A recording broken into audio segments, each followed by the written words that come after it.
Imagine you've spent years in school, working hard, following the rules, doing what you were told. But somehow, no matter how much effort you put in, it always feels like you're just another face in the crowd.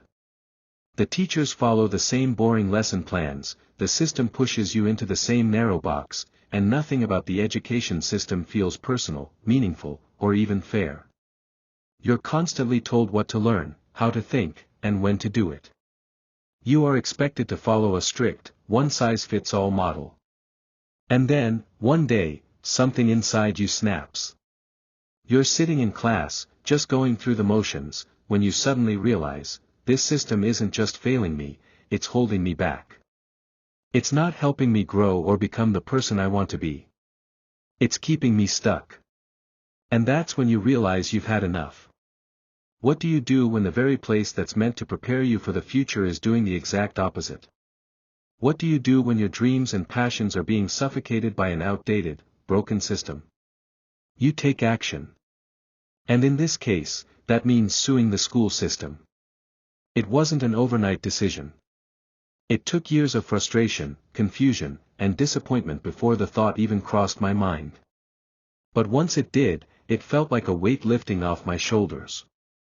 I had been pushed down for so long, told to fit into a mold that wasn't meant for me, that I couldn't ignore it any longer.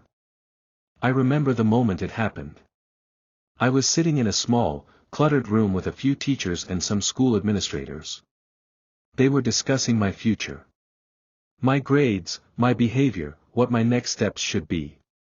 The conversation wasn't about my dreams or aspirations, it was about numbers and checkboxes. I felt like I was being treated like a project, not a person. Like I was just a piece of data they had to process and move on from. They were all looking at me, waiting for me to say something, but all I could think was, how did I get here? How did my entire future come down to a few grades and a bunch of decisions made by people who didn't understand me?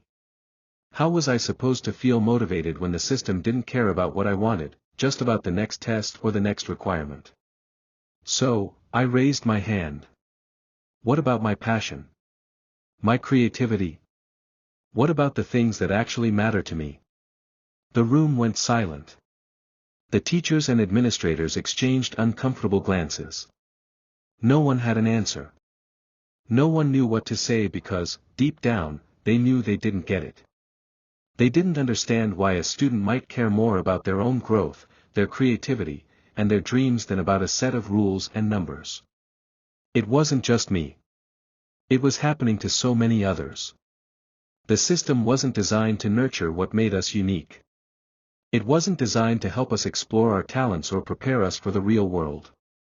It was designed to make us fit into a rigid, one-size-fits-all structure. And it wasn't working. That was when I realized something had to change. I couldn't keep waiting for it to magically improve. It wasn't going to. I had to take action, but the question was, what kind of action? After that meeting, I went home feeling more confused and angry than ever. I thought about how the system had treated me, and how it was treating so many of my friends, too. I wasn't the only one frustrated by the lack of creativity, the endless rules, and the constant pressure to perform. Every day, I watched as my peers struggled, as their unique ideas were squashed under the weight of standardized tests and an outdated curriculum. The more I thought about it, the more I realized how damaging it was. I began to see the flaws everywhere. The way the system forced us to learn in rigid, boring ways. The way teachers were more focused on preparing us for a test than actually engaging with us. The way students who didn't fit into the mold were labeled as troublemakers or underachievers simply because they didn't conform to the rules. It wasn't just unfair, it was harmful. I remember talking to my friend Sarah one afternoon after school. She was a gifted artist, but the school didn't care about that. All the focus was on her math and science grades, things she struggled with. Sarah was getting frustrated, feeling like there was no point in continuing if she couldn't pursue her passion. I could see how much it was weighing on her. I just wish they would see me for who I am, she said, her voice barely above a whisper. Why does it feel like I'm the problem just because I don't fit into their box? It broke my heart to see Sarah so defeated. She wasn't the only one feeling this way. So many students, so many dreams, all lost in a system that didn't care. That's when the idea hit me. Maybe it wasn't just about me and my frustrations anymore. Maybe it was about something bigger. What if I could change the system? What if I could take a stand and make a real difference, not just for myself but for everyone who felt trapped, unheard, and ignored? But how? I spent the next few weeks researching. I dug into everything I could find about the education system, its flaws, and how people had tried to change it in the past. I realized that what I was feeling wasn't unique. There were thousands, maybe millions, of students who felt the same way. People had been fighting this battle for years, but nothing had really changed. The system was still the same, still broken. That's when I found the stories of people who had taken legal action against the education system. They had fought back, challenging outdated policies, fighting for more meaningful education, and pushing for reforms that would actually help students succeed. Their stories inspired me. If they could do it, maybe I could too. But how could I possibly challenge something as big as the entire school system? How could one person, one student, make a difference? That's when I remembered that the system, no matter how big or powerful, was made up of individuals, teachers, administrators, school boards, even lawmakers. And they couldn't ignore us forever. If we raised our voices, if we made our case, if we fought for what was right, maybe we could change things. It wasn't going to be easy. I knew that. But I couldn't just sit around and wait for someone else to make the change. I had to take action, and I had to do it now. I made my decision. I was going to sue the school system. It wasn't just about me anymore. It wasn't just about getting better grades or doing things my way. It was about standing up for every student who had been ignored, dismissed, or pushed aside by the system. It was about showing that we had a right to an education that actually helped us grow, that helped us discover who we were and what we could become. It was about demanding that the system serve us, not the other way around. I knew it wouldn't be easy. I knew it would be risky. But I also knew it was the right thing to do. I couldn't let another student suffer in silence. And if I didn't stand up now, I might never get the chance again. So, with a deep breath, I started the process. I reached out to a lawyer who specialized in education law. I gathered evidence, talked to other students, and researched the ways in which the school system was failing us. I knew this would be a battle, but I was ready for it.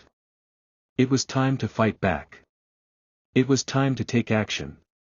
In that moment, I felt a strange sense of peace. The decision had been made. The journey had begun. And no matter what happened, I knew I was doing the right thing. The education system had failed me and so many others, but that didn't mean it had to stay that way. Change was possible, and I was going to make sure it happened. Before I took the leap and decided to sue the school system, there were years of frustration that led me to that point. I wasn't always sure that legal action was the right answer. In fact, for a long time, I wasn't even sure what I wanted. But what I was sure about was that the education system was failing me, and it was failing so many other students, too. It didn't value creativity, individual thought, or real-world problem-solving. It was a factory where students were turned into robots, expected to memorize information for a test, spit it out, and then forget it. The idea of learning for the sake of learning was completely absent. Looking back, I realized the signs were there long before I finally decided to take legal action. I remember sitting in my history class one day, staring at the board as the teacher lectured about yet another dry, fact-filled lesson. It was one of those lessons where I felt like I was sinking into the seat, just waiting for the bell to ring. I had learned to tune out a lot of it, it was all repetition, and it wasn't engaging me in any way. I wanted to understand the world, to learn about history in a way that felt meaningful, but it was all so focused on dates and names I could barely remember. It was during one of these boring lessons that I raised my hand. The question wasn't anything radical, in fact, it was pretty simple. I asked, why does the curriculum only focus on certain parts of history? Why do we only learn about events in Europe and the United States, and not about other cultures or perspectives? Why is history taught in such a narrow way? The teacher looked at me like I had just asked something that was completely out of left field.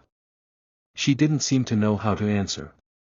Instead of taking a moment to engage in a real discussion about it, she quickly brushed it off.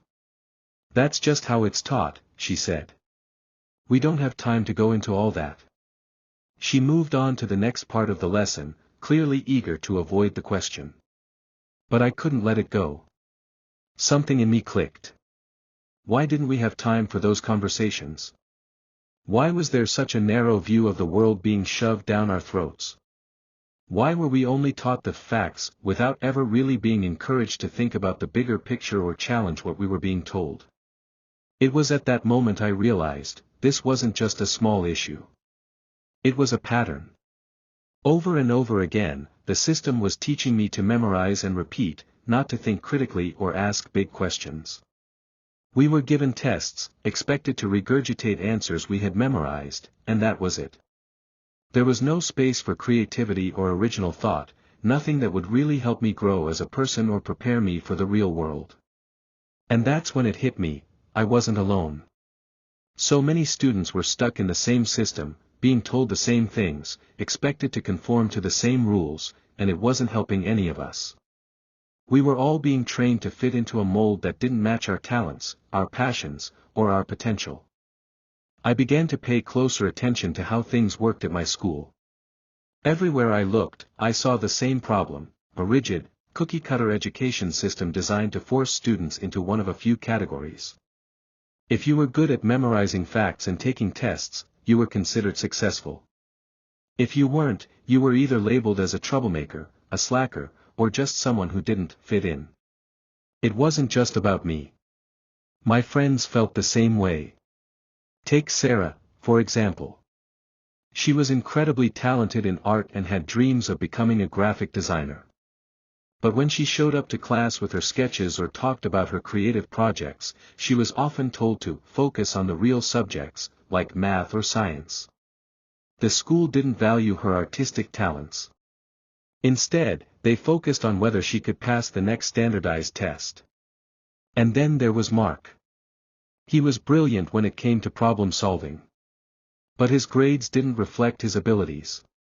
The school didn't care if he could think critically or come up with creative solutions. All they cared about were the numbers. His test scores were low, and that defined him. He didn't fit the mold, and so he was labeled as underachieving, even though he had incredible potential. It wasn't just one or two of us. This was happening to a lot of students.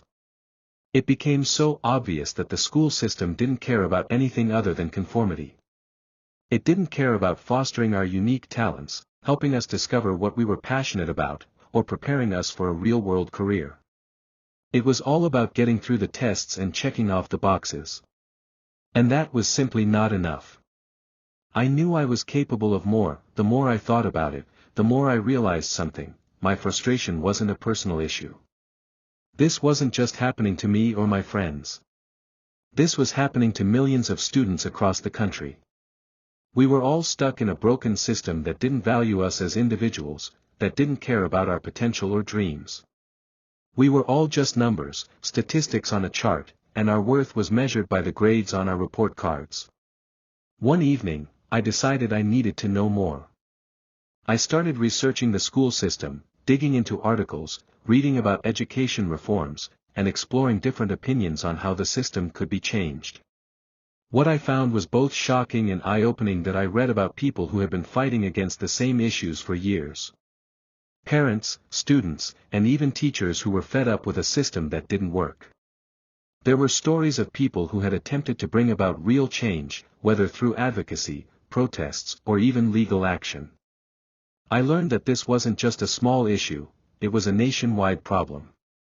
Students everywhere were feeling the same sense of frustration, the same sense of being ignored, marginalized, and forced to conform to a system that didn't serve them. It became clear to me that the education system wasn't built to nurture individuality, critical thinking, or creativity.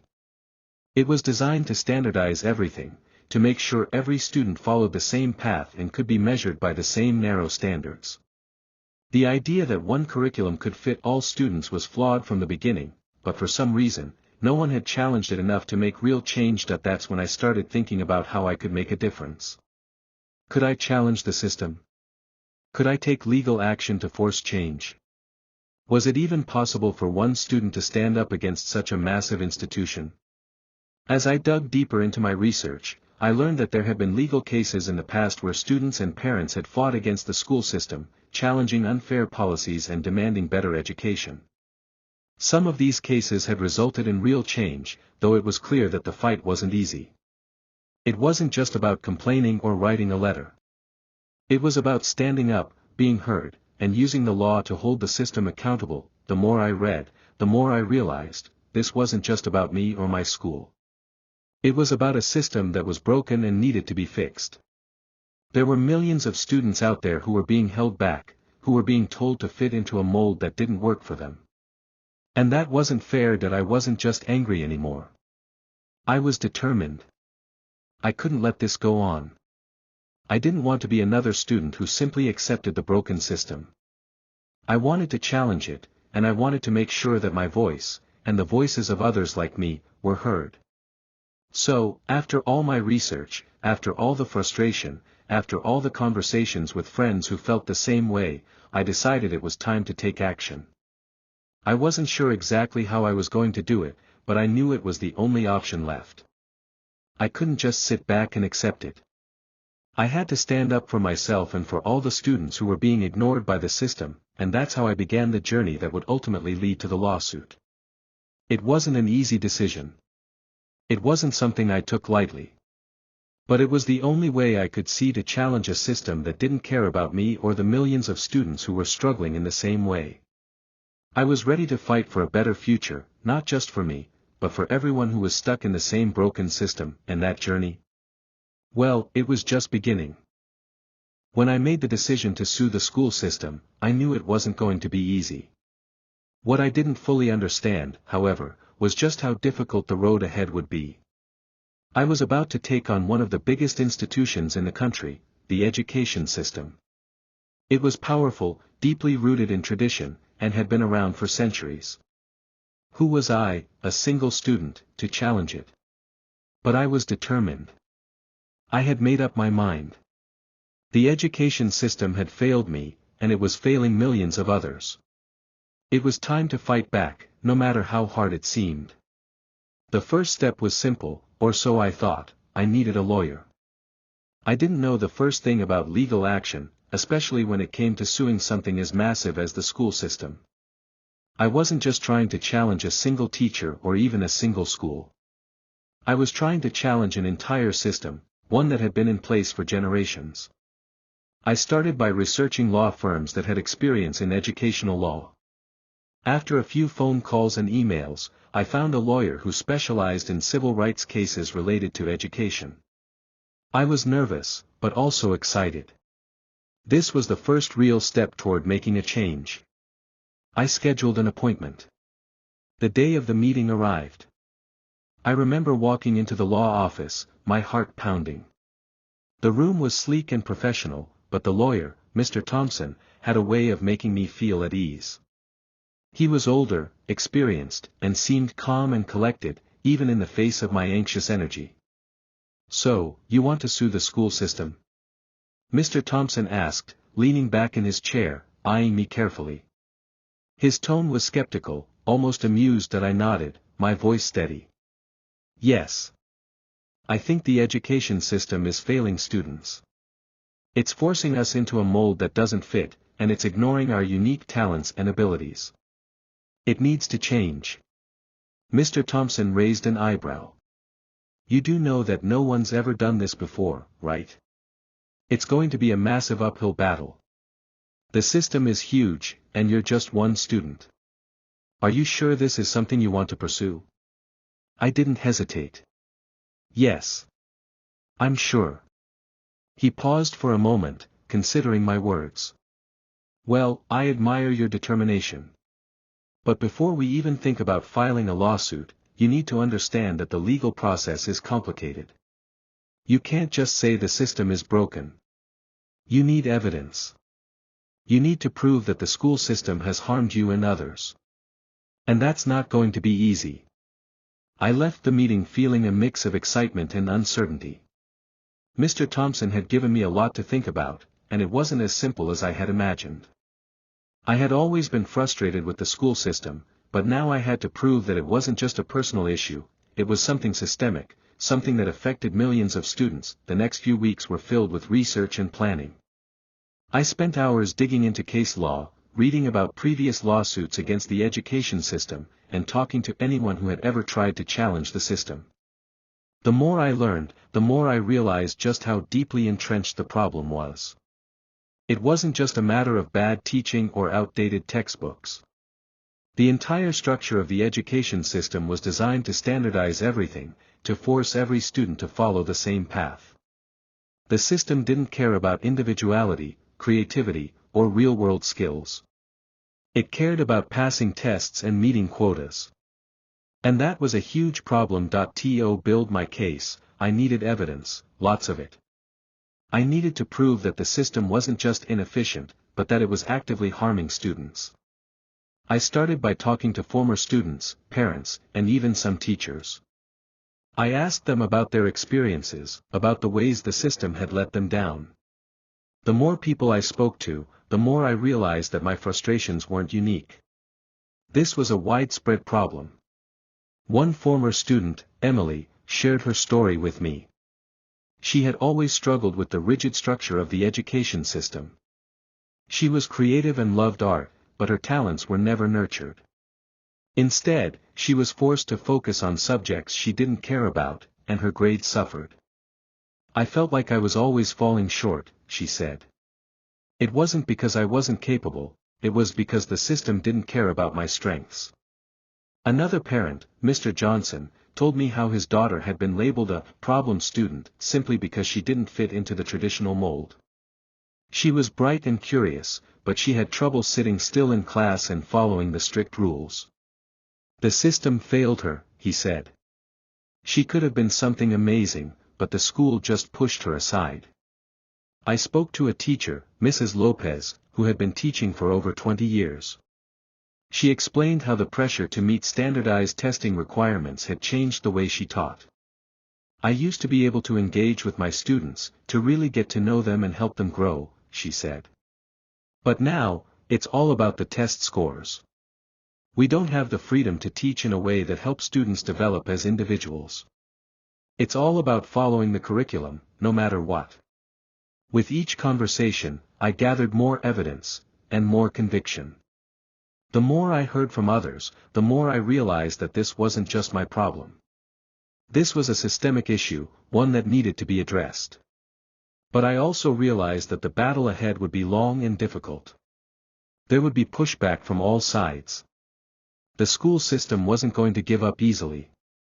And that pushback came quickly. The first wave of resistance came from the school administration. When I informed them about my plans to sue, they didn't take it well. I was called a troublemaker, someone who was making waves for no reason. They even went so far as to suggest that I should move on from my frustrations and focus on my education instead of trying to tear the system down. A few of my friends, too, didn't understand why I was doing this. "You're going to get in so much trouble," one of them said. "This isn't going to end well for you. The school has so much power. You're just one person." I began to doubt myself. Was I making a mistake? Was I really prepared to take on the entire school system? What if I failed? What if this ruined my future? The self-doubt started to creep in, but I reminded myself why I was doing this. It wasn't just about me. It was about every student who had been ignored or labeled as not good enough. It was about fighting for change, for a system that valued creativity, individuality, and real-world skills, not just test scores and conformity. As the legal process moved forward, the obstacles didn't stop. I had to gather witnesses, find expert opinions, and build my case from the ground up. There were moments when I felt like I was drowning in paperwork, legal jargon, and frustration. The weight of the situation was immense, and there were days when I thought about giving up. But then I would meet with someone else, a former student, a concerned teacher, or a parent who supported me, and I would remember why I was doing this. I wasn't just fighting for myself. I was fighting for all the students who felt lost, ignored, and pushed aside by a system that didn't understand them. Each piece of evidence I gathered, each conversation I had, gave me more strength. The legal battle was far from easy, but I was ready. I knew that if I didn't take a stand, things would never change. The journey had only just begun, but I was more determined than ever to fight for a better education system, one that truly served the needs of students. The road ahead would be long and full of challenges, but I was ready to face them. Because this wasn't just about me. It was about creating a future where students could thrive, no matter their background, their talents, or their interests. The battle wasn't over yet, but I was no longer afraid of the fight. It was time to take on the giant. The courtroom felt cold, and the silence inside it was almost suffocating. Months of hard work, sleepless nights, and countless challenges had led to this moment. I stood there, hands clenched at my sides, waiting for the judge to deliver his verdict.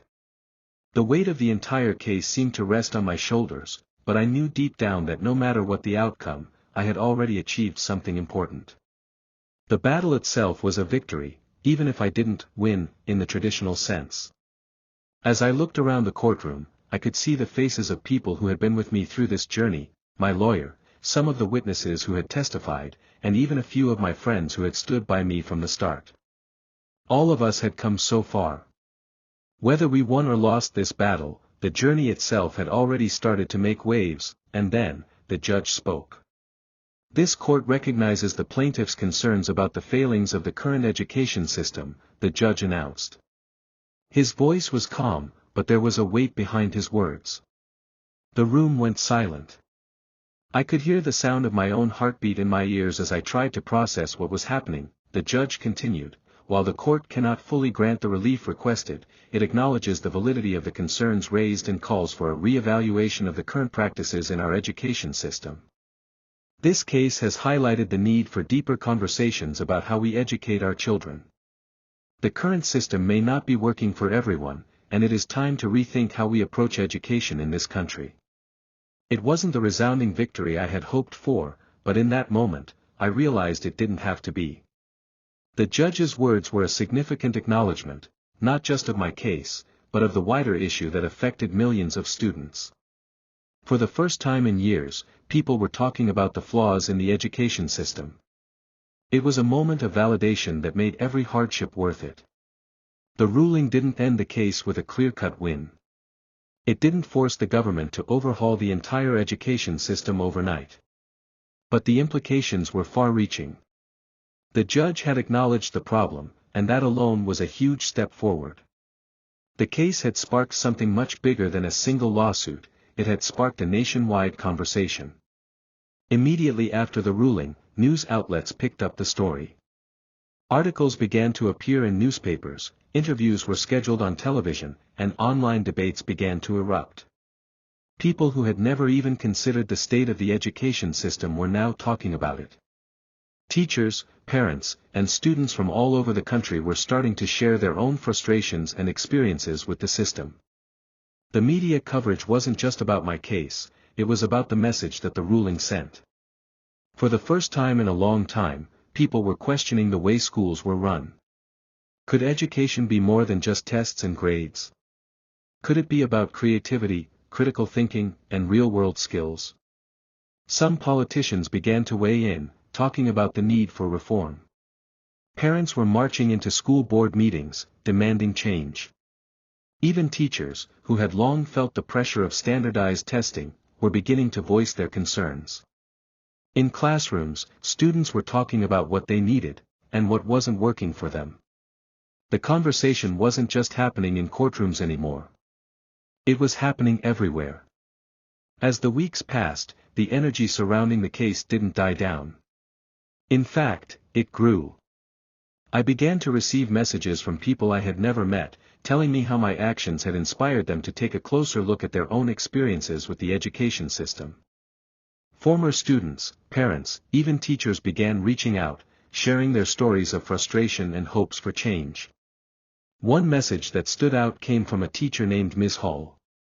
She had been teaching for over 30 years and was deeply frustrated with how the education system had evolved. "I've watched students struggle for so long," she wrote. "It's like we've become robots, teaching to the test, when what students really need is to be challenged, to think for themselves. Your fight has given me hope that things can change." Another message came from a student named Jason, who was a senior in high school. "I'm in the same boat you were," he wrote. "I've always loved art and music, but my school just pushes me towards subjects I don't care about. I've been told I'm not good enough because I don't do well on tests. What you did has made me realize that I'm not alone.